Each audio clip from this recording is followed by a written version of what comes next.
কথা থেকে এবং গীবত থেকে তোমার জবানকে পবিত্র রাখো। আল্লাহ পাক রব্বুল আলামিন খুব দামি করে, খুব সুন্দর করে আমাদেরকে আল্লাহ জবান দিয়েছেন পবিত্র করে। কি করে? শরীরের অঙ্গ প্রত্যঙ্গের মধ্য থেকে একটি অঙ্গ, তার নাম জিহ্বা। এই জিহ্বাটাকে আল্লাহ খুব দামি করে আল্লাহ মানুষদেরকে দিয়েছেন, পবিত্র করে দিয়েছেন।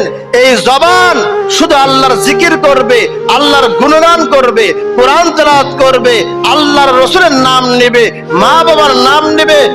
আল্লাহ পাক রব্বুল আলামিন যত ভালাই কাজ আছে জবান দ্বারা, আল্লাহ এই জন্য জবান দিয়েছেন যাতে করে আমার বান্দারা এই জবান দ্বারাই সেইগুলো ইস্তেমাল করে, ব্যবহার করে।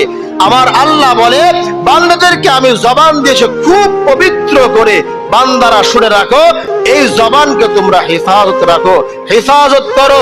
জবান তোমাদেরকে দিয়েছি সদা সর্বদা মিথ্যা বলার জন্য নয়, জবান তোমাদেরকে দিয়েছি গীবত শিকায়ত করার জন্য নয়, জবান তোমাদেরকে দিয়েছি সদা সর্বদা তোমার গালিগালাজ করার জন্য নয়।